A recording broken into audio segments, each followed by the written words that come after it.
Сәбізді тым көп жесеңіз, теріңіз қызғылт сары түске айналуы мүмкін. Сарымсақтың дәмін аяқ арқылы сезуге болады, ал акулалар ағаштардан да бұрын пайда болған. Назарларыңызды аудардым ба? Тамаша. Егер тағы да қызықты деректер білгіңіз келсе, онда арнадан кетпеңіз. Мен сіздер үшін тұтас бір бейне жазбаға жететін таңғаларлық фактілерді жинадым. Неліктен жақсы ұйқы сізді сәл ұзын ете алатынын, немесе неге ара ұясының жанында банан дәмді кәмпит жеуге болмайтынын білгіңіз келсе, ыңғайланып отырыңыз да бұрын естімеген таңғажайып деректерге дайын болыңыз. Алдымен подписаться кнопкасын басуды ұмытпаңыз. Ал егер дайын болсаңыздар, онда бастайық. Көбінесе ең қызықты деректер біздің күткенімізге қайшы келетіндері. Сондықтан сізді мына факт таңғалдыруы мүмкін. Техникалық жағынан қарағанда құлпынай жидек емес. Бұл шынымен де таңғаларлық. Негізінде жидектердің нақты белгілері бар. Олардың жұқа қабығы мен жұмсақ ішкі бөлігі болады. Ал құлпынайдың тұқымдары сыртында орналасқан. Дәл сол сияқты таңқурай мен қара жидек те көптеген ұсақ жемістердің жиынтығы болып саналады. Демек, бізге ұзақ уақыт бойы қате түсіндірілген екен. Сонда нағыз жидектер қандай? Тек көк жидек пен мүк жидек қана емес, сонымен қатар қарбыз, жүзім, баклажан және тіпті банан да жидек болып есептеледі. Қарап тұрсаңыз, өміріміз тұтас бір жидекке қатысты өтірікке толы сияқты. Енді таңғаларлық тәжірибе туралы айтатын болсам, сарымсақтың дәмін жалаң аяқ жүріп сезуге болатынын білдіңіз бе? Сарымсақтың өткір иісіне жауап беретін аллицин заты тері арқылы қанға өтіп, кейін ауызда сарымсақтың дәмін сездіруі мүмкін. Әрине, бұл ең пайдалы ақпарат емес шығар, бірақ қызық екені анық. Демек, аяқ киіміңізге сарымсақ салып алу тынысыңызды сергітпейді. Адам баласы шынымен таңғажайып нәрселерге қабілетті. Мысалы, теориялық тұрғыдан алғанда, белгілі бір уақыт бойы тек картоп пен сары май жеп өмір сүруге болады. Диетологтардың айтуынша, картоп пен сары майдың құрамындағы ағзаның негізгі қызметтерін қамтамасыз ететін макроэлементтер жеткілікті мөлшерде болады екен. Әрине, бұл өмір бойы солай тамақтану керек деген сөз емес. Ал енді сәбіз туралы қызықты дерек. Егер бірнеше апта бойы күніне 5 ірі сәбізден көп жесеңіз, теріңіздің түсі біртіндеп қызғылт сары реңкке айналуы мүмкін. Мұның себебі бета-каротин. Ол қан құрамына жинақталып, тері астында шоғырланған кезде картанемия деп аталатын жағдай туындайды. Нәтижесінде адамның терісі қызғылт сарылы болып көрінеді.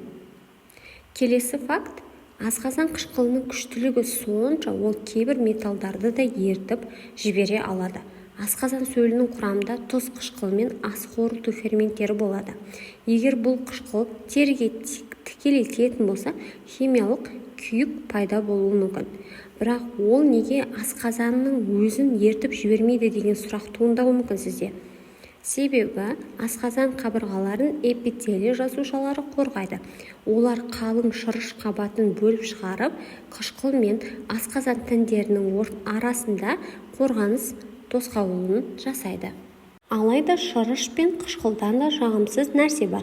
Ғалымдардың есептеуінше, матрас 10 жыл ішінде бастапқы салмағынан 10-100% ауырлау болуы мүмкін.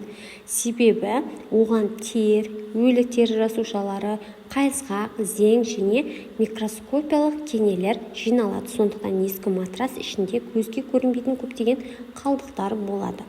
Ал енді аздап қорқынышты дерек. Тератома деп аталатын сирек ісіктердің ішінде шаш, тіс немесе кейбір жағдайда сүйек өсуі мүмкін. Сонымен қатар тератомалардың ішінде көз тіндері немесе ми тіндері де табылған. Ғалымдардың пікірінше, мұндай ісіктер ұрық жасушаларының дамуындағы ауытқулардан пайда болады.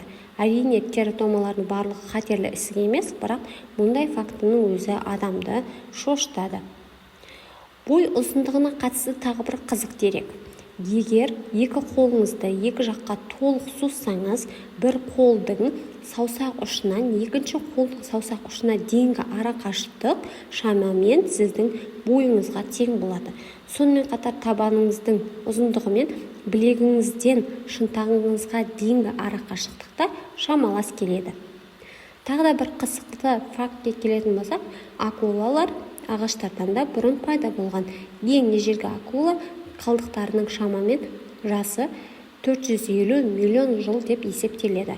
Ал алғашқы ағаштар шамамен 380 миллион жыл бұрын пайда болған. Демек, акулалар жер бетіндегі ағаштардан 70 миллион жыл бұрын өмір сүрген. Жер қойнауында көмір ғана емес, басқа да қазыналар бар. Мысалы, ғалымдардың есептеуінше жердегі барлық алтын атомдарының шамамен 99% планетаның ядросында орналасқан. Бұл алтындар жер әлі балқыған магма күйінде болған кезде тереңге шөгіп кеткен. Тіпті ядроның ішінде соншалықты көп алтын бар, егер оны жер бетіне шығаруға мүмкіндік болса, бүкіл құрлықты шамамен 46 сантиметр қалыңдықтағы алтын қабатымен жабуға болар еді дейді. Қазіргі заманда әр 2 минут сайын адамдар бүкіл 19 ғасыр бойы түсірілген суреттерден де көп фото түсіреді екен. Ғалымдардың бағалауынша күн сайын шамамен 5 миллиард жаңа фото сурет пайда болады. Смартфондардың арқасында фотоға түсіру өміріміздің ажырамас бөлігіне айналды. Енді онша сүйкімді емес дерекке келейік. Жаңа шабылған шөптің иісі шын мәнінде оның көмек сұраған белгісі болып табылады. Әрине, шөптер адамдар сияқты айқайламайды, бірақ шөп зақымданған кезде арнайы ұшпа химиялық заттар бөледі. Бұл заттар айналасындағы өсімдіктерге қауіп туралы белгі береді және қорғаныс механизмдерін іске қосады.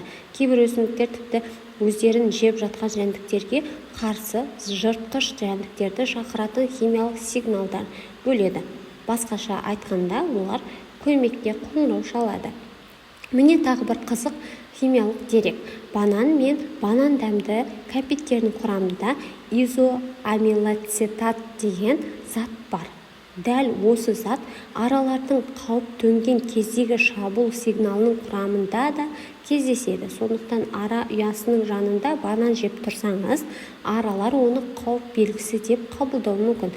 Осы себепті омартылашыларға аралардың жанында банан жеуге кеңес берілмейді. Соңғы әрі сәл мұңды дерек.